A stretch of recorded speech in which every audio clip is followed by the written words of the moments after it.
Hello dear students, कैसे हो? सब बढ़िया है। चलो बहुत अच्छी बात है। तो बच्चों लास्ट लेक्चर में हमने गॉस थ्योरम की एक एप्लीकेशन की थी और हमने ये किया था electric field intensity due to infinite long straight wire having uniformly charge. Means हमारे पास एक चार्ज वायर थी, यूनिफॉर्मली चार्ज वायर थी जो कि इनफाइनाइट लेंथ की थी और हमने उस वायर के कारण, उस वायर के ऊपर जो चार्ज है उसके कारण इलेक्ट्रिक फील्ड इंटेंसिटी की वैल्यू फाइंड आउट की थी बाय यूजिंग गॉस थ्योरम। तो आज के इस लेक्चर में हम आगे बढ़ते हैं। आज के इस लेक्चर में हमारे पास वायर ना होकर के एक प्लेन शीट है जो कि यूनिफॉर्मली चार्ज है और इनफाइनाइट है ये भी, ठीक है। तो इसके डायमेंशन भी इनफाइनाइट है। तो देखिए electric field intensity due to a thin infinite plane sheet of charge, means हमारे पास एक प्लेन शीट है और कैसी है, इनफाइनाइट है, ठीक है। तो मैं यहाँ पर डॉट डॉट रिप्रेजेंट कर देता हूँ ताकि आप यहाँ से जो है एक टाइप से अंदाजा लगा पाए कि ये क्या है, इनफाइनाइट है। मींस ऊपर और नीचे दोनों तरफ ये कंटिन्यू बढ़ती जा रही है, इनफाइनाइट है और यूनिफॉर्मली चार्ज है। तो देखिए इस शीट के कारण हम इलेक्ट्रिक फील्ड इंटेंसिटी की वैल्यू फाइंड आउट करेंगे किसी पर्टिकुलर पॉइंट के ऊपर, ठीक है। तो आज का वीडियो, आज का लेक्चर बहुत ही इंपॉर्टेंट है क्योंकि इस लेक्चर में हम ये जानेंगे कि यूनिफॉर्म इलेक्ट्रिक फील्ड कैसे अप्लाई करते हैं। जैसे हमने एक टॉपिक किया था इससे पहले, इलेक्ट्रिक डाइपोल को हमने यूनिफॉर्म इलेक्ट्रिक फील्ड में रखा था और उसका बिहेव चेक किया था, उसका नेचर चेक किया था कि क्या बिहेव ये करता है। तो जो यूनिफॉर्म इलेक्ट्रिक फील्ड थी वो कैसे हम डेवलप करते हैं, कैसे वो बनाते हैं, तो आज के इस लेक्चर में स्टूडेंट्स हम ये जानेंगे। तो मोस्ट इंपोर्टेंट लेक्चर है, तो इसको जो है आप स्किप मत कीजिएगा और टॉपिक जो है एग्जाम के पॉइंट ऑफ व्यू से भी इंपॉर्टेंट है। तो चलिए समझते हैं इसको। तो इसमें हमारे पास क्या है कि let us consider a thin infinite plane sheet having uniform surface charge density। इसकी जो सरफेस चार्ज डेंसिटी होगी ना वो क्या होगी, यूनिफॉर्म होगी, ठीक है, मतलब एक जैसी होगी। सिग्मा से हम इसको रिप्रेजेंट करते हैं। तो यानी आप किसी भी पॉइंट पर देखो सिग्मा की वैल्यू क्या रहेगी, सेम रहेगी, वो चेंज नहीं होगी। अब आप बोलोगे सर सरफेस चार्ज डेंसिटी क्या होता है, तो फर्स्ट पार्ट में आपने किया होगा कि जैसे हम क्या करते हैं, डेंसिटी को अभी तक आपने क्या पढ़ा कि जो डेंसिटी होती है वो मास पर यूनिट वॉल्यूम है ना, कि पर यूनिट वॉल्यूम में कितना मास है उसको हम डेंसिटी बोलते थे। यहाँ पर वर्ड क्या है, सरफेस चार्ज डेंसिटी, ठीक है, सरफेस चार्ज डेंसिटी। तो इसका मतलब क्या है, सरफेस के ऊपर चार्ज की क्या डेंसिटी है, सरफेस के ऊपर चार्ज की क्या डेंसिटी, तो इसको हम सिग्मा से रिप्रेजेंट करते हैं। तो चार्ज डेंसिटी की बात करें ना तो Q बाई A। इसका मतलब क्या है कि चार्ज पर यूनिट एरिया, कि पर्टिकुलर मान लीजिए 1 मीटर स्क्वायर एरिया है, उसमें कितना चार्ज है, तो उसको क्या बोलेंगे, सरफेस चार्ज डेंसिटी बोलेंगे, ठीक है। तो सिग्मा हमारे पास क्या हो जाएगा, चार्ज पर यूनिट एरिया। तो अब देखिए हमारे पास हमने कंसीडर कर लिया कि इसकी क्या है, यूनिफॉर्म चार्ज डेंसिटी। तो अब हम देखते हैं पी पॉइंट के ऊपर हमने क्या करना है स्टूडेंट्स, इलेक्ट्रिक फील्ड इंटेंसिटी की वैल्यू निकालनी है इस शीट के कारण। तो मैं आपको दिखा देता हूं एक बार। मान लीजिए ये हमारे पास एक शीट है, ठीक है, थिन इनफाइनाइट शीट है, बिल्कुल थिन है और इनफाइनाइट है। जस्ट मैं आपको डेमो के लिए दिखा रहा हूं ताकि आप इसको जो है इमेजिन कर पाओ। तो डायमेंशन कैसे है, इनफाइनाइट और चार्ज है, पॉजिटिवली चार्ज हमने माना है, नेगेटिवली भी आप मान सकते हैं, कोई बड़ी बात नहीं है, उसके अंदर इलेक्ट्रिक फील्ड की डायरेक्शन चेंज हो जाएगी। तो हमने ये माना है कि जो इसकी सिग्मा की वैल्यू, सरफेस चार्ज डेंसिटी की वैल्यू है वो क्या है, सेम है, क्या है, सेम है, ठीक है। अब आगे बढ़ते हैं। इसमें हम इलेक्ट्रिक फील्ड इंटेंसिटी की वैल्यू फाइंड आउट करने के लिए हमें क्या करना पड़ेगा, एक सिलेंडर मानना पड़ेगा। हम एक इसमें सिलेंडर कंसीडर करेंगे और उस सिलेंडर के थ्रू हम जो है इलेक्ट्रिक फील्ड इंटेंसिटी की वैल्यू निकालेंगे। तो हम मान लेते हैं कि यहाँ पर इस एरिया के अंदर, इस रीजन के अंदर हम मान लेते हैं कि एक सिलेंडर है, ठीक है, ये हम सिलेंडर मान लेते हैं। पर्टिकुलर क्रॉस सेक्शनल एरिया हमने डीएस ले लिया, तो ये डीएस एरिया है, ठीक है, क्रॉस सेक्शनल एरिया। तो हमने इसके अराउंड एक सिलेंडर बना दिया ऐसे, ठीक है, और इस सिलेंडर की लेंथ क्या है, 2r इसकी हम लेंथ मान लेते हैं। तो 2r लेंथ है इसकी सिलेंडर की, और मीन्स यहाँ से लेकर यहाँ तक r मान लेते हैं और यहाँ से लेकर यहाँ तक भी r मान लेते हैं। टोटल लेंथ क्या हो जाएगी, 2r, और इसका क्रॉस सेक्शनल एरिया क्या है, ds, ठीक है, स्मॉल क्रॉस सेक्शनल एरिया मान लिया हमने ds। तो इसका मतलब क्या है कि देखिए ये हमारे पास यूनिफॉर्मली चार्ज प्लेन शीट है। तो इसमें हमने क्या किया है, इसमें इलेक्ट्रिक फील्ड इंटेंसिटी की वैल्यू निकालने के लिए देखिए जो ये है इस साइड चार्ज है, इसके कारण इलेक्ट्रिक फील्ड इंटेंसिटी की डायरेक्शन क्या होगी, ये डायरेक्शन नॉर्मली आउटवर्ड होगी ना। सिमिलरली इस साइड जो यूनिफॉर्मली चार्ज है, इस साइड जो चार्ज है उसके कारण क्या होगा, यहाँ से यूनिफॉर्मली आउटवर्ड होगी। तो दोनों में क्या है, नॉर्मली आउटवर्ड है, ठीक है, नॉर्मली क्या है, आउटवर्ड है। तो अब क्या करेंगे हम, इसके कारण इलेक्ट्रिक फील्ड इंटेंसिटी, चलो डायरेक्शन तो हमें पता चल गई कि नॉर्मली आउटवर्ड है, इसकी सिमेट्री देखकर हमने बता दिया कि इसमें जो डायरेक्शन होगी वो नॉर्मली आउटवर्ड होगी। इस साइड नॉर्मली आउटवर्ड होगी और इस साइड आउटवर्ड होगी। अब हम क्या करते हैं, इसकी वैल्यू फाइंड आउट करने के लिए हम एक सिलेंडर मानते हैं, गॉसियन सिलेंडर मान लेंगे, ठीक है। तो हमने एक सिलेंडर मान लिया और इसकी लेंथ क्या है 2r, r इस साइड है स्टूडेंट्स और r इस साइड है। तो अब हम देखते हैं कि इलेक्ट्रिक फील्ड इंटेंसिटी की वैल्यू क्या आएगी इस सिलेंडर के ऊपर इस प्लेन शीट के कारण। तो देखते हैं हम इसकी वैल्यू क्या आएगी, वो हम यहाँ पर कैलकुलेट करेंगे। तो हमने क्या माना है, हमने माना है यहाँ पर late us consider a cylinder, let us consider a cylinder having cross sectional area, इसका क्रॉस सेक्शनल एरिया कितना माना है, क्रॉस सेक्शनल एरिया ds। तो हमने इसका क्रॉस सेक्शनल एरिया है ना स्टूडेंट्स ds माना है, एंड लेंथ कितनी मानी है 2l, 2r, r से रिप्रेजेंट किया है तो लेंथ कितनी है 2r है। तो अब देखिए यहाँ पर इस सरफेस को मैं नाम दे देता हूं, इसको 1 कह देते हैं और इस सरफेस को कह देते हैं 2। तो अब यहाँ पर देखिए हमने कहा कि इलेक्ट्रिक फील्ड इंटेंसिटी की जो डायरेक्शन है इस शीट के कारण क्या है नॉर्मली आउटवर्ड होगी और इस साइड इसके बैक साइड भी नॉर्मली क्या होगी आउटवर्ड होगी। तो ये तो हमने डायरेक्शन बता दी इलेक्ट्रिक फील्ड इंटेंसिटी की। तो देखिए यहाँ से आप देखो इस पर्टिकुलर रीजन में सेकंड जो सरफेस है यहाँ पर देखो तो इलेक्ट्रिक फील्ड की डायरेक्शन क्या है नॉर्मली आउटवर्ड, और जो इसका एरिया वेक्टर है वो क्या है बच्चों, वो भी नॉर्मली आउटवर्ड है, बाहर की तरफ होगा ना, नॉर्मली आउटवर्ड है इसका एरिया वेक्टर भी।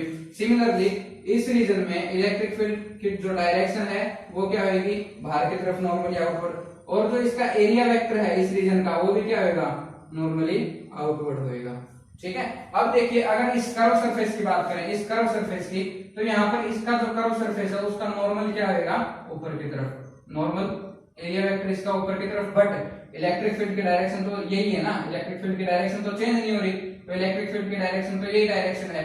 तो देखिए यहाँ पर इलेक्ट्रिक फील्ड और नॉर्मल में कितना एंगल बन रहा है 90 डिग्री, इस कर्व सरफेस की बात कर रहा हूं मैं। और यहाँ पर इस पर्टिकुलर एरिया के अंदर जो इलेक्ट्रिक फील्ड और जो एरिया वेक्टर है जो नॉर्मली आउटवर्ड है उसमें कितना एंगल बन रहा है, दोनों पैरेलल ही तो हैं, तो आप बोल सकते हो 0 एंगल बन रहा है। कितना एंगल बन रहा है 0 एंगल बन रहा है। तो हम क्या करेंगे फ्लक्स निकालेंगे, इलेक्ट्रिक फ्लक्स निकालेंगे टोटल, ठीक है। तो इलेक्ट्रिक फ्लक्स देखते हैं कितना आएगा। तो टोटल इलेक्ट्रिक फ्लक्स देखिए, total electric flux over surface 1 and 2। तो देखिए 1 and 2 जो सरफेस लिए ना उसमें इलेक्ट्रिक फ्लक्स कितना होगा, जो ये वाली सरफेस है इसके कारण इलेक्ट्रिक फ्लक्स कितना होगा E डॉट ds, दूसरी वाली सरफेस है इसके कारण भी कितना होगा E डॉट ds। ऐसे ही तो निकालते थे। अब देखिए यहाँ पर इलेक्ट्रिक फील्ड और नॉर्मल के बीच में एंगल कितना है 0 है, तो cos 0 क्या होगा 1 होगा। तो इसको हम क्या लिख दें E ds cos 0, इसको क्या लिख दें E ds cos 0। तो अब देखिए यहाँ पर cos 0 की वैल्यू क्या है 1 है, तो इसको लिख दिया E ds, और ये भी क्या हो जाएगा E ds। तो टोटल क्या हो जाएगा स्टूडेंट्स 2 into E ds। तो टोटल हमारे पास फ्लक्स की वैल्यू आ गई इस रीजन में और इस रीजन में। अब हमारे पास एक रीजन बचता है वो है कर्व्ड सरफेस। तो इसकी कर्व्ड सरफेस के ऊपर हम ये चेक करेंगे कि इलेक्ट्रिक फ्लक्स की वैल्यू कितनी है। तो आपको दिखाई दे रहा है कि जो नॉर्मल वेक्टर जो इसका है यूनिट वेक्टर है उसकी डायरेक्शन और इलेक्ट्रिक फील्ड की डायरेक्शन आप देखकर बता सकते हैं इनके बीच में कौन सा एंगल बन रहा है 90 डिग्री। कौन सा एंगल बन रहा है 90 डिग्री। और cos 90 कितना होता है, cos 90 कितना होगा 0 होगा या 1 होगा, तो cos 90 0 होता है ऑलवेज। तो देखिए इलेक्ट्रिक फ्लक्स क्या हो जाएगा, आई थिंक आपको समझ में आ रहा है। तो देखिए कर्व्ड सरफेस के अलोंग देखते हैं, तो यहां पर मैं लिख देता हूं electric flux over curved surface. तो जो एक कर्व्ड सरफेस है उसके अलोंग देखिए इलेक्ट्रिक फ्लक्स कितना हो जाएगा E डॉट ds, इसी से रिप्रेजेंट करेंगे। और इनमें एंगल कितना है, एंगल है 90 डिग्री। कितना है 90 डिग्री, जो मैंने यहाँ से आपको रिप्रेजेंट किया है। और ये गॉसियन सरफेस है। तो देखिए गॉसियन सरफेस की खास बात क्या होती है, गॉसियन सरफेस के हर एक पॉइंट के ऊपर इलेक्ट्रिक फील्ड इंटेंसिटी की वैल्यू सेम होगी, ठीक है।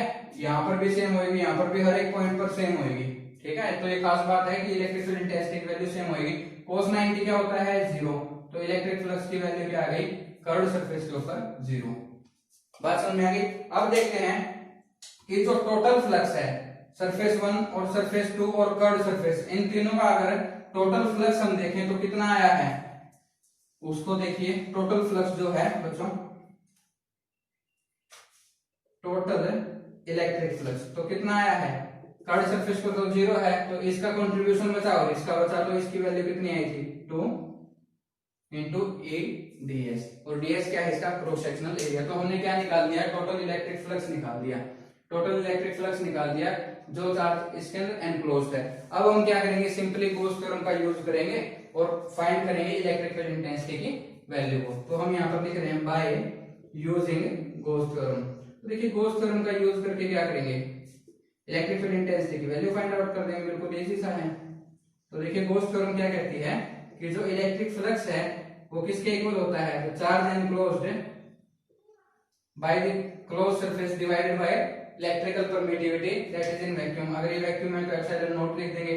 तो अब देखिए इसके इक्वल होता है, तो इस इक्वेशन को मैं 1 कह देता हूं, इसको 2 कह देता हूं। तो बाय यूजिंग 1 एंड 2, तो देखिए अगर इक्वेशन 1 एंड 2 का यूज करें, by using equation 1 and 2, equation 1 and 2, तो देखिए 1 एंड 2 का जब हम यूज करेंगे तो देखिए ये भी इलेक्ट्रिक फ्लक्स है, ये भी इलेक्ट्रिक फ्लक्स है।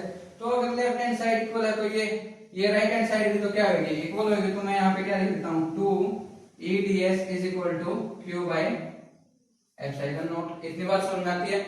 तो Q क्या है, जो चार्ज एनक्लोज्ड है क्लोज सरफेस के अंदर, तो अभी चार्ज एनक्लोज्ड है। तो अब देखिए जो Q है इसकी जगह हम क्या लिख सकते हैं, in term of surface charge density. तो Q की जगह हम सिग्मा इंटू ds नहीं लिख सकते, बिल्कुल लिख सकते हैं in term of surface charge density. मैंने आपको बताया था ना कि सिग्मा क्या है, Q डिवाइडेड बाय एरिया, और क्रॉस सेक्शनल एरिया क्या है, ds है। तो Q को हम क्या लिख सकते हैं, सिग्मा, इसको इस साइड ले जाओगे तो क्या होगा, मल्टीप्लाई में। तो देखिए Q की जगह हम क्या लिख सकते हैं, सिग्मा इंटू ds। तो देखिए जो एरिया है उससे एरिया कैंसिल हो जाएगा, तो हमारे पास वैल्यू क्या बची, 2a is equal to sigma by epsilon naught. तो अब यहाँ से इलेक्ट्रिक फील्ड इंटेंसिटी की वैल्यू इजीली कैलकुलेट कर देंगे। 2 को हम यहाँ पर लिख देंगे तो हमारे पास क्या आ जाएगा, इलेक्ट्रिक फील्ड इंटेंसिटी की वैल्यू आ जाएगी। तो ये हमारे पास क्या आ गई बच्चों, इलेक्ट्रिक फील्ड इंटेंसिटी की वैल्यू आ गई। तो इस साइड भी कितनी इलेक्ट्रिक फील्ड इंटेंसिटी है, sigma bye 2 pi epsilon not, और इस साइड भी कितनी है, सिग्मा बाय 2 एप्सिलॉन नॉट। तो दोनों साइड इलेक्ट्रिक फील्ड इंटेंसिटी की वैल्यू क्या रहेगी, सेम रहेगी। तो इसका मतलब ये है स्टूडेंट्स, मान लीजिए आपकी जो है थिन इनफाइनाइट शीट थी, तो इस साइड इलेक्ट्रिक फील्ड इंटेंसिटी की वैल्यू क्या रहेगी, सिग्मा बाय 2 एप्सिलॉन नॉट, और इस साइड भी क्या रहेगी, sigma bye 2 epsilon not. Value change नहीं हो रही। और एक बहुत इंपॉर्टेंट यहाँ से आपको बात सीखने को मिल रही है, देखिए जो रिजल्ट है ना, इसको देखिए सिग्मा बाय 2 एप्सिलॉन नॉट दो फैक्टर के ऊपर डिपेंड कर रही है। एक तो इसकी सरफेस चार्ज डेंसिटी के ऊपर, मींस जितनी ज्यादा सरफेस चार्ज डेंसिटी होगी उतनी इलेक्ट्रिक फील्ड इंटेंसिटी की वैल्यू ज्यादा होगी, पहला पॉइंट। दूसरा पॉइंट क्या है कि अगर ये वैक्यूम में है तो एप्सिलॉन नॉट की वैल्यू फिक्स है, तो उसके ऊपर डिपेंड नहीं करेगी। अगर किसी मीडियम में है तो उसकी इलेक्ट्रिकल परमिटिविटी पर डिपेंड करेगी। ठीक है, तो यानी मेनली क्या है, अगर वैक्यूम में है तो सरफेस चार्ज डेंसिटी के ऊपर ही डिपेंड करेगी, किसी भी पॉइंट के ऊपर। मान लीजिए r के ऊपर ये डिपेंड नहीं कर रही है, जो हमने सिलेंडर का फैक्टर लिया था, r डिस्टेंस ली थी, तो r तो यहाँ पर नहीं है। इसका मतलब ये है कि इलेक्ट्रिक फील्ड इंटेंसिटी डिस्टेंस के ऊपर डिपेंड नहीं कर रही है। बहुत इंपॉर्टेंट बात है ये। ठीक है, मींस आप अगर मान लीजिए इस पॉइंट पर लेंगे तो भी इलेक्ट्रिक फील्ड इंटेंसिटी की वैल्यू सेम है, यहाँ पर लेंगे तो भी सेम है, यहाँ पर लेंगे तो भी सेम है। ठीक है, किसी भी पॉइंट पर ले लीजिए, यहाँ पर लेंगे तो भी इलेक्ट्रिक फील्ड इंटेंसिटी की वैल्यू सेम आएगी, तो किसी भी पॉइंट पर ले लीजिए आप, वैल्यू क्या रहेगी, सेम रहेगी। Means it doesn't depend upon the distance.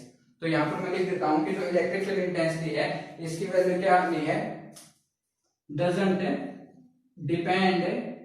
Depend upon distance. तो डिस्टेंस के ऊपर डिपेंड नहीं कर रही है। ठीक है, डिस्टेंस के अपॉन जो है डिस्टेंस के ऊपर डिपेंड नहीं कर रही है, सिग्मा के ऊपर डिपेंड कर रही है। ठीक है, सिग्मा के ऊपर ये डिपेंड कर रही है, उनकी डिस्टेंस के ऊपर डिपेंड नहीं कर रही है। तो आई थिंक आपको समझ में आ गया होगा। एक बार बेसिकली बता देता हूँ, थिन प्लेन शीट थी, तो इसकी हमने सरफेस चार्ज डेंसिटी सिग्मा मानी थी। ठीक है, और यूनिफॉर्मली चार्ज थी, मींस हर एक पॉइंट के ऊपर जो है सिग्मा की वैल्यू सेम थी। हमें क्या करना था, इलेक्ट्रिक फील्ड इंटेंसिटी की वैल्यू निकालनी थी। तो हमने गॉसियन सरफेस मान ली, और गॉसियन सरफेस कैसी मानी हमने, सिलेंड्रिकल। ठीक है, सिलेंडर ले लिया हमने। क्यों लिया है सिलेंडर, देखिए मैंने आपको पहले, इससे पहले लेक्चर में गॉस थ्योरम जो मैंने पढ़ाई थी, मैंने आपको बताया था कि जो इलेक्ट्रिक फ्लक्स है वो सरफेस की जो शेप है, सिमेट्री है, उसके ऊपर कभी भी डिपेंड नहीं करता।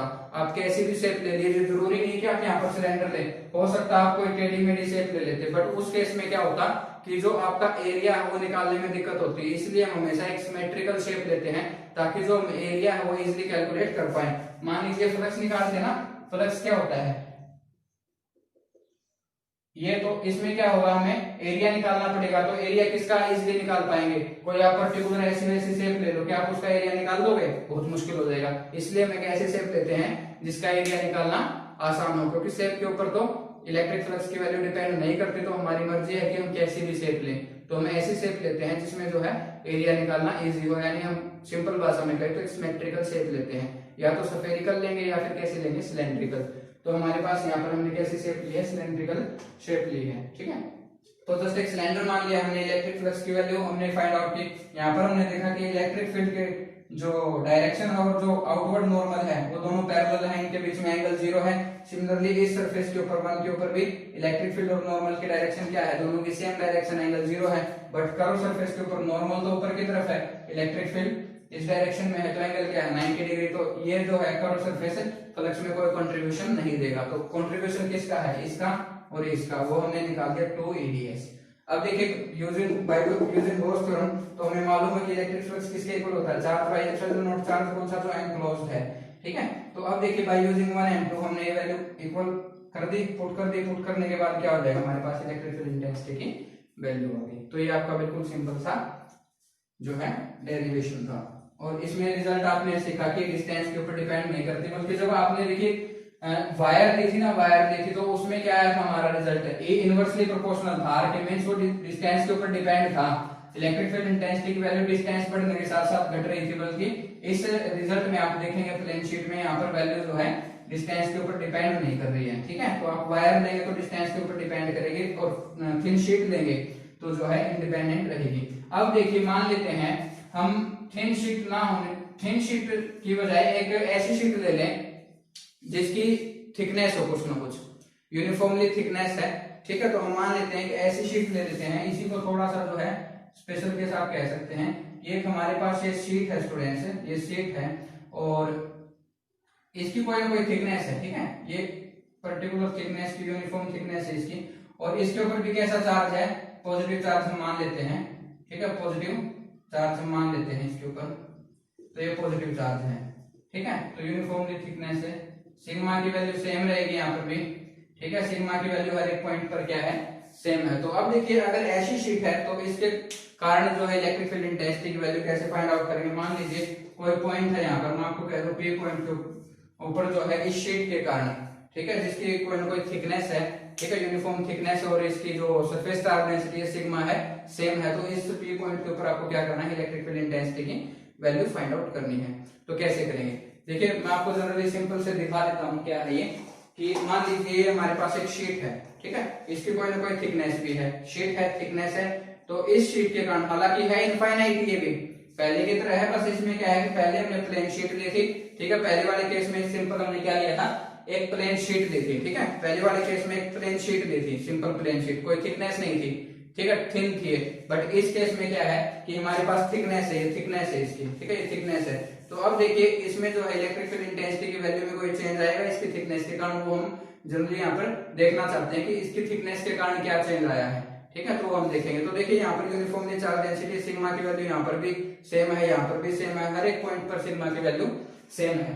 तो हम मान लेते हैं, देखिए इलेक्ट्रिक फील्ड इंटेंसिटी यहाँ पर दो कारण से आएगी। कौन से कारण से आएगी, यहाँ पर देखिए, एक तो इसमें क्या होगा, इसकी थिकनेस होने के कारण जो इस साइड है, इस साइड जो चार्ज है उसके कारण इलेक्ट्रिक फील्ड किस डायरेक्शन में जाएगी, नॉर्मली आउटवर्ड, और इस डायरेक्शन में भी आएगी। सिमिलरली ये वाली शीट है, इसमें इलेक्ट्रिक फील्ड की डायरेक्शन कहाँ जाएगी, इस साइड भी जाएगी और इस साइड भी जाएगी। तो पॉइंट यहाँ पर है हमारा, पॉइंट P1 यहाँ पर है ना।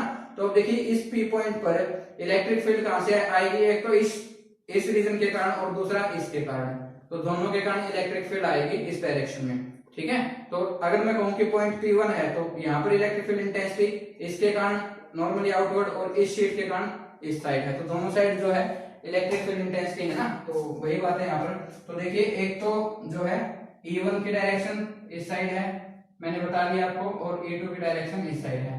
तो E1 E2 क्या है, हमारे पास साइड ले सकते हैं आप, ठीक है। मान लो इस साइड है E1 और जो बैक साइड था उसका जो है इलेक्ट्रिक फील्ड इंटेंसिटी की वैल्यू क्या है E2। हालांकि मैग्नीट्यूड सेम रहेगा, ठीक है। E1 E2 का मैग्नीट्यूड क्या रहेगा, सेम रहेगा, ठीक है। और E1 और E2 का मैग्नीट्यूड क्या है, सेम रहेगा। अब देखिए P पॉइंट के ऊपर इलेक्ट्रिक फील्ड इंटेंसिटी की वैल्यू निकालनी है, तो हम क्या करेंगे, सुपरपोजिशन प्रिंसिपल अप्लाई कर देंगे। तो जो नेट इलेक्ट्रिक फील्ड इंटेंसिटी होगी at point P, net electric field intensity वो क्या होगी, दोनों का सम होगी। क्यों, क्योंकि डायरेक्शन क्या है, सेम है, दोनों की डायरेक्शन क्या है, सेम है। तो अब देखिए E1 की वैल्यू क्या है, सिग्मा बाय 2 एप्सिलॉन नॉट, और इसकी वैल्यू क्या है, सिग्मा बाय 2 एप्सिलॉन नॉट। पहले वाला रिजल्ट यूज करना है, ठीक है। तो दोनों की वैल्यू क्या है, सेम है, दोनों की वैल्यू सेम है। तो अब देखिए यहाँ पर इसको ऐड करेंगे तो 2 sigma divide by 2 epsilon not, 2 से 2 कैंसिल हो जाएगा, वैल्यू क्या बचेगी, सिग्मा बाय एप्सिलॉन नॉट। तो इसका मतलब क्या है, देखो सिग्मा बाय एप्सिलॉन नॉट। तो अगर आपकी थिकनेस है, कोई ना कोई शीट की थिकनेस है, तो उस केस में क्या होगा, इलेक्ट्रिक फील्ड इंटेंसिटी की वैल्यू क्या हो जाएगी, सिग्मा बाय एप्सिलॉन नॉट हो जाएगी, ठीक है। सिग्मा बाय एप्सिलॉन नॉट हो जाएगी उस केस में जब आपकी इसकी कोई ना कोई शीट की थिकनेस है। तो अब जो हमने पहले क्वेश्चन किया था टॉपिक की शुरुआत में, कि अगर मान लीजिए यहाँ पॉजिटिव चार्ज ना होकर के नेगेटिव चार्ज होता, तो उस केस में क्या होता। तो देखो यहाँ पर क्या है कि सिग्मा है, अगर मान लीजिए सिग्मा है यहाँ पर greater than 0, sigma greater than 0 होने का मतलब क्या है, देखो सिग्मा की वैल्यू क्या थी, Q बाई ds, इसका मतलब Q की वैल्यू क्या हो, ग्रेटर देन 0। इसका मतलब ये है ना, मींस चार्ज क्या हो, पॉजिटिव। अगर सिग्मा ग्रेटर देन 0 है तो बच्चों इसका मतलब क्या है कि चार्ज पॉजिटिव है। अगर चार्ज पॉजिटिव है तो उस केस में क्या होगा, इलेक्ट्रिक फील्ड की जो डायरेक्शन है वो आउटवर्ड, नॉर्मली कैसी रहेगी, आउटवर्ड रहेगी। तो यहाँ पर जो डायरेक्शन है नॉर्मली आउटवर्ड रहेगी, ठीक है, नॉर्मली आउटवर्ड। अब देखिए अगर सिग्मा लेस देन 0 है, मींस चार्ज कैसा है, नेगेटिव। चार्ज अगर नेगेटिव है तो नेगेटिव है तो उस केस में क्या हो जाएगा, तो डायरेक्शन है इलेक्ट्रिक फील्ड की वो नॉर्मली तो होगी बट इनवर्ड होगी, इनवर्ड होगी, ठीक है। नॉर्मली तो होगी बट इनवर्ड होगी, बस डायरेक्शन चेंज हो जाएगी, ठीक है। अगर पॉजिटिव चार्ज है तो नॉर्मली आउटवर्ड, और नेगेटिव चार्ज है तो नॉर्मली इनवर्ड। अब ये मत पूछना कि नॉर्मली आउटवर्ड क्यों होगी, क्योंकि देखिए जिस पॉइंट पर हम इलेक्ट्रिक फील्ड इंटेंसिटी की वैल्यू निकालते हैं ना, उस पॉइंट पर हम यूनिट पॉजिटिव टेस्ट चार्ज रखते हैं, हमेशा बाय साइन कन्वेंशन इसको पॉजिटिव लेते हैं। तो इस पॉइंट पर निकालना था, तो देखिए ये भी पॉजिटिव चार्ज है और ये भी पॉजिटिव चार्ज है, तो क्या करेंगे, रिपेल करेंगे, और रिपेल करेंगे तो डायरेक्शन क्या आएगी, बाहर की तरफ आएगी ना। तो यहाँ पर इसलिए नॉर्मली क्या है, आउटवर्ड है। अगर मान लीजिए ये नेगेटिव चार्ज है, नेगेटिव शीट है, मींस अगर सिग्मा की वैल्यू लेस देन क्या है, 0 है, तो यहाँ पर कैसे चार्ज आएंगे, नेगेटिव चार्ज आएंगे पूरी शीट के ऊपर, और नेगेटिव चार्ज है, लेकिन P के ऊपर कैसा चार्ज मानते हैं, हमेशा पॉजिटिव चार्ज मानेंगे। तो देखिए ये नेगेटिव चार्ज है, ये पॉजिटिव चार्ज है, तो क्या होगा, अट्रैक्ट करेंगे तो डायरेक्शन क्या होगी, अंदर की तरफ होगी, तो नॉर्मली इनवर्ड हो जाएगी। तो ये था हमारा डेरिवेशन, जिसमें हमने क्या निकाला था, इलेक्ट्रिक फील्ड इंटेंसिटी निकाली है due to a thin infinite plane sheet of charge. तो अब नेक्स्ट टॉपिक करते हैं, चलिए। तो स्टूडेंट्स नेक्स्ट टॉपिक है हमारे पास electric field intensity due to thin infinite parallel sheet of charge. तो अभी तक जो हमने डेरिवेशन किया है ना स्टूडेंट्स, उसमें क्या था, हमारे पास सिंगल शीट थी, ठीक है, सिंगल हमने एक शीट ली थी। तो कहता है कि उस सिंगल शीट के कारण जो इलेक्ट्रिक फील्ड इंटेंसिटी की वैल्यू आई थी वो हमने यहाँ पर कैलकुलेट की। मान लीजिए ये सिंगल शीट थी, अब कहता है कि ऐसी दो शीट हों, ऐसी यूनिफॉर्मली चार्ज दो शीट हों जो कि पैरेलल में रखी हों, और उसके कारण इलेक्ट्रिक फील्ड इंटेंसिटी की वैल्यू क्या आएगी वो हमें फाइंड आउट करनी है। तो आई थिंक समझ रहे होंगे कि यहाँ पर इसका जो है मेन मोटिव क्या है, कि हमारे पास two thin infinite plane sheet है, ठीक है, ये भी इनफाइनाइट है, ठीक है, लेकिन दो हैं संख्या में, तो उनके कारण हमें इलेक्ट्रिक फील्ड इंटेंसिटी की वैल्यू निकालने की, नेट इलेक्ट्रिक फील्ड इंटेंसिटी क्या होगी। तो चलिए शुरू करते हैं।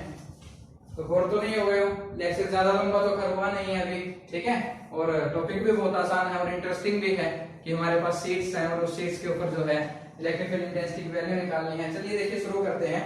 तो हम यहाँ पर क्या मान लेते हैं कि दो शीट्स हैं, इसको हम नेमिंग कर देते हैं A and B, sheet A and sheet B।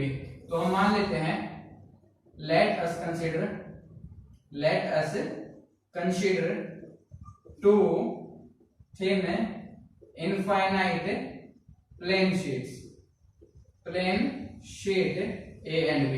तो A एंड B दो शीट हैं जो कैसी हैं, थिन है एंड इनफाइनाइट है।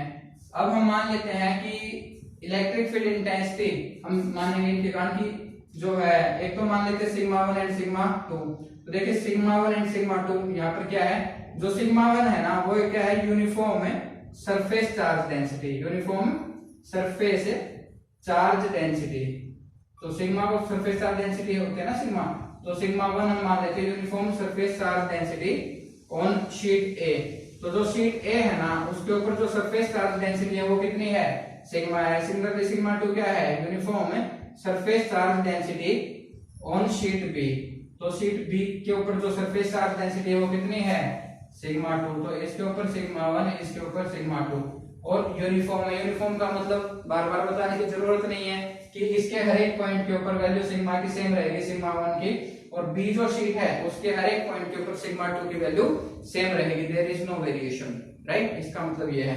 अब देखिए हम और क्या मानेंगे यहाँ पर कि E1 है वो क्या है, इलेक्ट्रिक फील्ड इंटेंसिटी है, इलेक्ट्रिक फील्ड इंटेंसिटी है ड्यू टू शीट 1। तो जो शीट ए है, शीट ए है उसके कारण इलेक्ट्रिक फील्ड इंटेंसिटी की जो वैल्यू है वो क्या है, E1 से रिप्रेजेंट करेंगे, और E2 क्या है, electric field intensity due to sheet B. तो जो शीट बी है उसके कारण हम मानेंगे इलेक्ट्रिक फील्ड इंटेंसिटी E2 है। तो इतना सारा समझ गए होंगे आपकी, हमने दो शीट ली है, इनफाइनाइट है, थिन है, और सिग्मा 1 सरफेस चार्ज डेंसिटी है शीट ए की, सिग्मा 2 सरफेस चार्ज डेंसिटी है शीट बी की, और E1 जो है इलेक्ट्रिक फील्ड इंटेंसिटी है इस शीट ए के कारण, और E2 इलेक्ट्रिक फील्ड इंटेंसिटी है शीट बी के कारण। इतनी बात समझ में आ गई। अब आगे बढ़ते हैं टॉपिक में। देखिए अब इसके अंदर क्या करेंगे, हम इसको रीजन्स के अंदर डिवाइड करेंगे, 3 हिस्सों के अंदर डिवाइड करेंगे, ठीक है। और देखते हैं अब इसको आगे कैसे करना है। हमें ओवरऑल क्या निकालना है, सरफेस चार्ज डेंसिटी तो हमें मालूम है, तो हमें ओवरऑल इलेक्ट्रिक फील्ड की वैल्यू निकालनी है ना।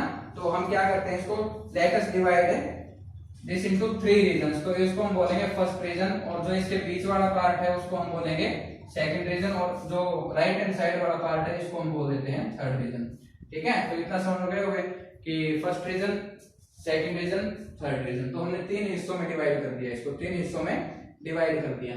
तो अब देखिए 3 हिस्सों में डिवाइड करने के बाद हम क्या करेंगे, नेट इलेक्ट्रिक फील्ड इंटेंसिटी की वैल्यू निकालेंगे हर एक रीजन के अंदर। भाई इस फर्स्ट रीजन के अंदर नेट इलेक्ट्रिक फील्ड इंटेंसिटी की वैल्यू कितनी है, इस सेकंड रीजन के अंदर कितनी है, और इस थर्ड रीजन के अंदर नेट इलेक्ट्रिक फील्ड इंटेंसिटी की वैल्यू कितनी है, वो हमें 1 बाय 1 कैलकुलेट करेंगे। चलिए मैं आपको थोड़ा सा एक मॉडल बनाया है, ये मैं आपको समझाने के लिए है जस्ट।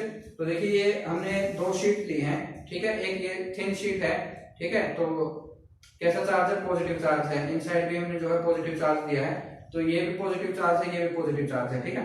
तो ये तो जस्ट मैंने जो नीचे वाला है ये जस्ट पकड़ने के लिए बनाया है इसको, ताकि मैं आपको समझा सकूं, अदरवाइज तो दोनों को कैसे पकड़ता है, दोनों पैरेलल रखे हुए हैं। तो हमने 3 रीजन में डिवाइड किया स्टूडेंट्स इसको।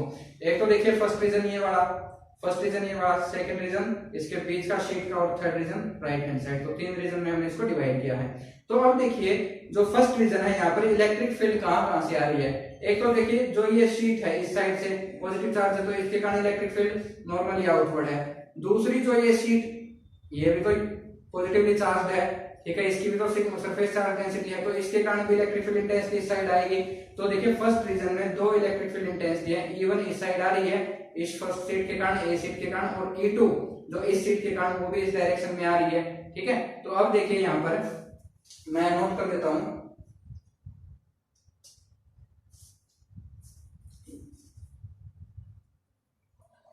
तो देखिए यहाँ पर क्या आई है, E1 की जो वैल्यू है इस साइड आई है, फर्स्ट रीजन में है E1 की वैल्यू, डायरेक्शन इस साइड है, E2 की डायरेक्शन भी इस साइड है।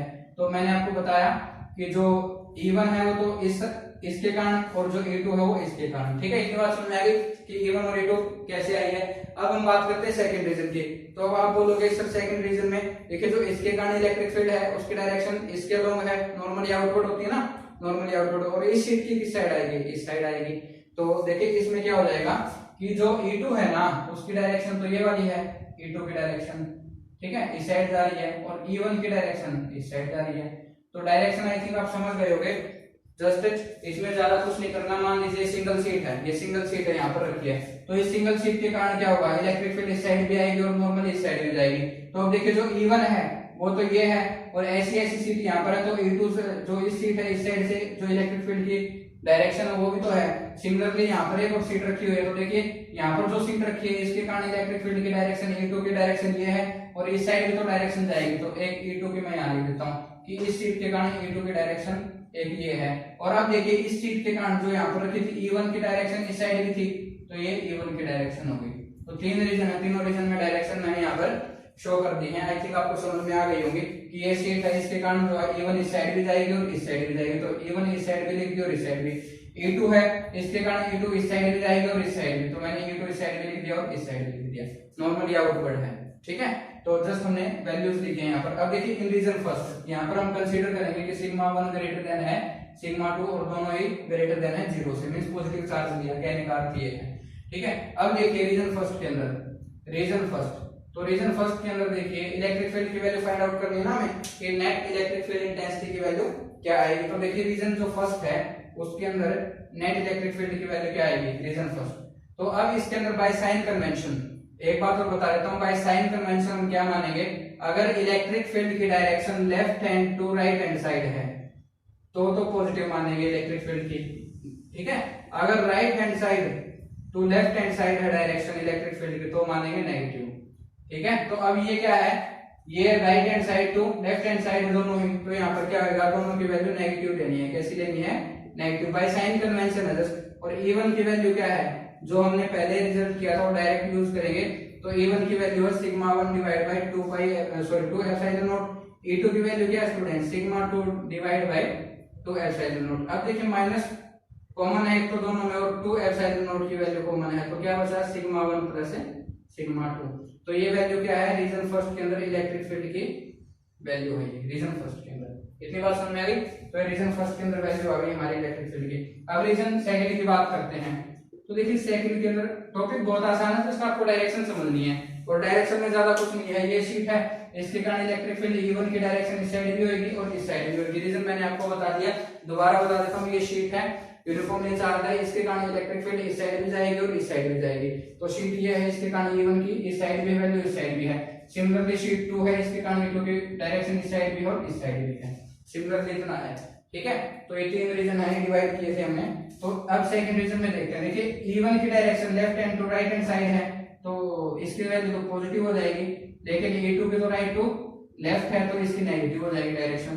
तो अब देखिए इसकी वैल्यू क्या है, sigma 1 divide by 2 epsilon not. इसकी वैल्यू क्या है, sigma 2 divide by 2 epsilon not. अब क्या बचेगा, 1 बाय 2 एप्सिलॉन नॉट कॉमन, तो वैल्यू क्या बची, सिग्मा 1 माइनस सिग्मा 2। तो ये क्या हो जाएगा सेकंड रीजन के अंदर इलेक्ट्रिक फील्ड की वैल्यू।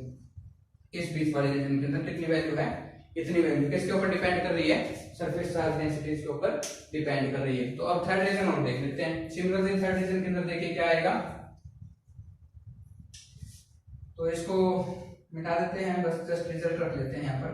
तो इसका देखिए थर्ड रीजन के अंदर क्या होगा स्टूडेंट्स, जो थर्ड रीजन है उसके अंदर देखिए दोनों लेफ्ट टू राइट साइड है, तो दोनों की वैल्यू क्या आएगी, पॉजिटिव। तो दोनों की वैल्यू पॉजिटिव तो ऐड कर देते हैं। इसकी value sigma 1 divide by 2 epsilon not और यहाँ से इलेक्ट्रिक फील्ड की value sigma 2 divide by 2 epsilon not, ठीक है, 2 एप्सिलॉन नॉट। तो क्या हो जाएगा 1 by 2 epsilon naught sigma 1 plus sigma 2। तो ये क्या हो जाएगा, थर्ड रीजन के अंदर इलेक्ट्रिक फील्ड की वैल्यू हो जाएगी। तो ये थर्ड रीजन के अंदर है। तो तीनों रीजन के अंदर हमने इलेक्ट्रिक फील्ड इंटेंसिटी की वैल्यू निकाल दी कि इस रीजन के अंदर कितनी होगी, इसके अंदर कितनी होगी, इसके अंदर कितनी होगी, ठीक है। इतनी बात समझ में आ गई। तो जस्ट आपको ज्यादा कुछ नहीं करना था, एक तो साइन कन्वेंशन पर ध्यान देना था और आपको एक E1 और E2 के डायरेक्शन पर ध्यान देना था, इतनी सी बात थी। तो साइन कन्वेंशन मैंने बता दिया, अगर इलेक्ट्रिक फील्ड इंटेंसिटी जो है उसकी वैल्यू राइट हैंड साइड से लेफ्ट हैंड साइड है तो नेगेटिव, अगर लेफ्ट हैंड से राइट हैंड साइड है तो पॉजिटिव। इसका मतलब अगर इस साइड आ रही है तो पॉजिटिव, इस साइड आ रही है तो नेगेटिव। जो साइन कन्वेंशन थे वो हमने यहाँ पर यूज किए हैं, ठीक है। तो इतनी वैल्यू है, समझ में आ गया तीनों रीजन में। अब देखिए यहाँ पर हम एक चीज एज्यूम करते हैं और वो चीज एज्यूम करने से एक बहुत इंपॉर्टेंट रिजल्ट आएगा, वो मैं आपको बताऊंगा फाइनली क्या रिजल्ट है। तो एज्यूम जो है हम क्या करते हैं यहाँ पर कि जो सिग्मा 1 है ना उसको तो मान लीजिए आप सिग्मा है और जो सिग्मा 2 है उसको मान लेते हैं माइनस सिग्मा है। तो अब देखिए ये जो दो रिजल्ट हैं इसमें हमने क्या माना है, जस्ट कि मतलब सिग्मा 1 है वो तो पॉजिटिव सिग्मा है और सिग्मा 2 वो नेगेटिव सिग्मा। इसका मतलब ये है कि चार्ज हमने चेंज कर दिया कि सरफेस चार्ज डेंसिटी तो सेम है बट साइन कैसा है, अपोजिट है। साइन कैसा अपोजिट, इसका मतलब यहाँ पर तो क्या है पॉजिटिव चार्ज मान लीजिए और इस शीट के ऊपर हम मान लेते हैं नेगेटिव, ठीक है। इस शीट के ऊपर हमने क्या मान लिया, नेगेटिव। इसका मतलब ये है बच्चों, ठीक है। तो इसकी जो सरफेस चार्ज डेंसिटी है वो क्या हो जाएगी माइनस सिग्मा, और इसकी सरफेस चार्ज डेंसिटी हमने मान ली सिग्मा। तो इतनी बात समझ आ गई होगी। तो यहाँ पर हम कंसीडर कर रहे हैं क्या बात कि यहाँ पर तो हमने नेगेटिव चार्ज मान लिया, शीट पे कैसा चार्ज ले लिया आपके बार, नेगेटिव चार्ज ले लिया, surface charge density minus sigma, इसकी क्या है प्लस सिग्मा। तो यानी चार्ज हमने अपोजिट ले लिए और इसकी सरफेस चार्ज डेंसिटी हमने कैसे लिए, सेम ली है। तो इतनी बात समझ में आ गई कि चार्ज अपोजिट है और सरफेस चार्ज डेंसिटी क्या है, सेम है। तो अब देखिए यहाँ पर वैल्यू पुट कर दीजिए। तो E1 जो है, E1 के अंदर फर्स्ट रीजन के अंदर, तो यहाँ पर वैल्यू पुट कीजिए आप। तो क्या वैल्यू आएगी, सिग्मा 1 की जगह सिग्मा पुट करते हैं और सिग्मा 2 की जगह माइनस सिग्मा पुट करते हैं। तो E1 रीजन के अंदर क्या होगा, इलेक्ट्रिक फील्ड इंटेंसिटी की वैल्यू 0। इसका मतलब क्या है, अगर यहाँ पर पॉजिटिव चार्ज लोगे, यहाँ पर नेगेटिव चार्ज लोगे, और फर्स्ट रीजन के अंदर नेट इलेक्ट्रिक फील्ड इंटेंसिटी कितनी आएगी, 0। मोस्ट इंपोर्टेंट रिजल्ट कि अगर आप जो चार्ज है वो इक्वल एंड अपोजिट ले रहे हो, एक की सरफेस चार्ज डेंसिटी सिग्मा, दूसरे की माइनस सिग्मा है, तो जो फर्स्ट रीजन है उसके अंदर इलेक्ट्रिक फील्ड इंटेंसिटी की वैल्यू 0, कोई रिजल्ट नहीं। नेक्स्ट देखते हैं सेकंड। तो सेकंड में क्या होएगा, यहाँ पर वैल्यू पुट करेंगे। तो वैल्यू पुट करो ई सेकंड रीजन के अंदर कि 1/2 एप्सिलॉन नॉट है, सिग्मा 1 की जगह सिग्मा और इसकी जगह माइनस सिग्मा पुट करेंगे। तो देखिए यहाँ पर भी माइनस और इसकी जगह भी माइनस, तो माइनस माइनस क्या होगा, प्लस होएगा। तो सेकंड रीजन के अंदर जो इलेक्ट्रिक फील्ड है उसकी वैल्यू क्या हो जाएगी, सिग्मा प्लस सिग्मा हो जाएगी। बिल्कुल सही है। तो अब देखिए सिग्मा प्लस सिग्मा क्या होगा, 2 सिग्मा, 2 से 2 कैंसिल हो जाएगा। तो ई सेकंड जो है बच्चों उसके अंदर रिजल्ट आ गया सिग्मा बाय एप्सिलॉन नॉट। तो देखिए यहाँ से क्या हुआ, यहाँ पर भी माइनस साइन था, यहाँ पर भी माइनस माइनस क्या हो गया, प्लस हो गया। सिग्मा सिग्मा क्या हो जाएगा, 2 सिग्मा, 2 से 2 कैंसिल हो जाएगा। इलेक्ट्रिक फील्ड इंटेंसिटी की वैल्यू क्या बचेगी इस केस में, सिग्मा बाय एप्सिलॉन नॉट। तो जो सेकंड रीजन है, बीच वाला रीजन, यहाँ पर जो है इलेक्ट्रिक फील्ड इंटेंसिटी की वैल्यू क्या है, सिग्मा बाय एप्सिलॉन नॉट। तो यहाँ पर 0 नहीं होगी इस रीजन के अंदर। अब थर्ड रीजन बचता है। तो इस थर्ड रीजन के अंदर देखिए क्या होगा कि सिग्मा 1 की जगह तो सिग्मा रख देते हैं और सिग्मा 2 की जगह माइनस सिग्मा रख देते हैं। तो क्या आएगा देख लेते हैं। तो सिग्मा 1 की जगह सिग्मा और सिग्मा 2 की जगह माइनस सिग्मा, तो क्या हो जाएगा, सिग्मा माइनस सिग्मा 0। तो थर्ड रीजन में भी इलेक्ट्रिक फील्ड क्या आएगी, 0 आएगी। तो थर्ड रीजन में भी इलेक्ट्रिक फील्ड क्या है, 0 है। अब इससे क्या समझे, क्या निष्कर्ष निकाला, इससे निष्कर्ष ये निकला कि हमने पॉजिटिव चार्ज लिया यहाँ पर इस थिन शीट के ऊपर, यहाँ पर नेगेटिव चार्ज था और सरफेस चार्ज डेंसिटी सेम थी बट चार्ज अलग अलग है। तो इस रीजन के अंदर यानी राइट हैंड साइड भी इलेक्ट्रिक फील्ड 0 होगी, लेफ्ट हैंड साइड भी इलेक्ट्रिक फील्ड 0 होगी, और जो बीच वाले रीजन है उसके अंदर 0 नहीं होगी, उसके अंदर यूनिफॉर्म इलेक्ट्रिक फील्ड होगी, क्योंकि सिग्मा की वैल्यू क्या है, यूनिफॉर्म है। तो यहाँ पर यूनिफॉर्म इलेक्ट्रिक फील्ड होगी। यूनिफॉर्म इलेक्ट्रिक फील्ड का मतलब क्या है कि हर एक पॉइंट के ऊपर, इस रीजन के हर एक पॉइंट के ऊपर इलेक्ट्रिक फील्ड की वैल्यू सेम होगी। चाहे आप इस पॉइंट पर देखो तो भी सिग्मा बाय एप्सिलॉन आएगी, इस पॉइंट पर देखो तो भी सिग्मा बाय एप्सिलॉन आएगी, इस पॉइंट पर देखो तो भी सिग्मा बाय एप्सिलॉन आएगी, ठीक है। तो यानी हर एक पॉइंट पर, इस रीजन के बीच में हर एक पॉइंट पर इलेक्ट्रिक फील्ड की वैल्यू क्या आएगी, सेम आएगी। तो अब देखिए, अब समझते हैं इसको कि देखिए मान लीजिए इसके ऊपर पॉजिटिव चार्ज है, इसके ऊपर नेगेटिव चार्ज है, इस शीट के ऊपर पॉजिटिव है, इसके ऊपर नेगेटिव है, इसकी सरफेस चार्ज डेंसिटी सिग्मा है, इसकी माइनस सिग्मा है। तो इस रीजन में इलेक्ट्रिक फील्ड इंटेंसिटी 0, इस रीजन में 0, तो बीच में इलेक्ट्रिक फील्ड इंटेंसिटी की वैल्यू नॉन जीरो है, कितनी है, सिग्मा बाय एप्सिलॉन नॉट। तो यूनिफॉर्म है, इस पॉइंट पर भी सेम है, इस पॉइंट पर भी, हर एक पॉइंट पर। तो इलेक्ट्रिक फील्ड हम ऐसे ही अप्लाई करते हैं बच्चों कि एक प्लेट पर हम पॉजिटिव चार्ज दे देते हैं, दूसरे के ऊपर उतना ही नेगेटिव चार्ज दे देते हैं। तो बीच वाला जो रीजन है उसमें जो इलेक्ट्रिक फील्ड सेटअप होगी वो कैसी होगी, यूनिफॉर्म होगी। कैसे प्रूव किया, इस रिजल्ट से, ठीक है। तो अब आपको पता चल गया होगा कि यूनिफॉर्म इलेक्ट्रिक फील्ड हम कैसे अप्लाई करते हैं। जस्ट हम क्या करते हैं, दो प्लेट लेते हैं, एक के ऊपर पॉजिटिव चार्ज अप्लाई करते हैं, दूसरे के ऊपर उतना ही नेगेटिव चार्ज अप्लाई कर देते हैं, और इनकी सरफेस चार्ज डेंसिटी हम सेम रखते हैं। तो जो बीच वाला रीजन है उस रीजन के अंदर हम जो इलेक्ट्रिक फील्ड बनती है वो क्या होगी, यूनिफॉर्म होगी, और डिपेंड करती है सरफेस चार्ज डेंसिटी के ऊपर, डिस्टेंस के ऊपर डिपेंड नहीं करती, क्योंकि इस रिजल्ट में सिग्मा बाय एप्सिलॉन नॉट है, कहीं डिस्टेंस नहीं है, कोई डिस्टेंस का फैक्टर नहीं है। तो यानी इस पॉइंट के ऊपर भी सेम होगी, इसके ऊपर भी, इसके ऊपर भी, तभी तो हम उसको क्या बोल रहे हैं, यूनिफॉर्म बोल रहे हैं कि इस रीजन के अंदर, सेकंड रीजन के अंदर जो इलेक्ट्रिक फील्ड सेटअप हुई वो कैसी है, यूनिफॉर्म है। तो आई थिंक आपको पता चल गया होगा कि जब भी हम यूनिफॉर्म इलेक्ट्रिक फील्ड अप्लाई करने की बोलते हैं तो इसका मतलब आप समझ जाइएगा कि दो प्लेट हैं, एक के ऊपर पॉजिटिव चार्ज दिया है, दूसरे के ऊपर नेगेटिव चार्ज दिया है, ठीक है। और जो बीच वाले रीजन के अंदर जो इलेक्ट्रिक फील्ड सेटअप होगी वो कैसी होगी, यूनिफॉर्म होगी। इस वाले रीजन में 0, प्लेट के इस साइड वाले रीजन में 0, बस बीच वाले रीजन में बस गई, कितनी वैल्यू बचेगी जो यहाँ से हमने कैलकुलेट की है, सिग्मा के ऊपर डिपेंड करेगी। जितनी सरफेस चार्ज डेंसिटी होगी उतनी इलेक्ट्रिक फील्ड सेटअप हो जाएगी। तो जितनी हमें चाहिए तो उतना चार्ज हम वेरी करवाते चले जाएंगे। तो आई थिंक ये समझ में आ गया होगा, इसकी एप्लीकेशन भी आपको समझ में आ गई होगी। जो टॉपिक हम कर रहे हैं इसकी एप्लीकेशन क्या है, तो गोस थ्योरम का यूज करके हमने दो प्लेट के बीच का, दो थिन शीट्स के बीच का जो हमने इलेक्ट्रिक फील्ड भी निकाल दी कि लेफ्ट हैंड साइड कितनी है, राइट हैंड साइड कितनी है, मिडल में कितनी है। तो बस दो चीजों का ध्यान रखना है, साइन कन्वेंशन का ध्यान रखना है और इलेक्ट्रिक फील्ड की डायरेक्शन का ध्यान रखना है। ये इसका स्पेशल केस था कि मान लीजिए सिग्मा 1 है उसको सिग्मा ले लेते हैं, सिग्मा 2 को मान लेते हैं माइनस सिग्मा ले लेते हैं, तो क्या होगा, तो इलेक्ट्रिक फील्ड सेटअप हो जाएगी और कैसी होगी, यूनिफॉर्म होगी। तो आज के लिए इतना ही, बाकी करते हैं नेक्स्ट लेक्चर में। Thank you.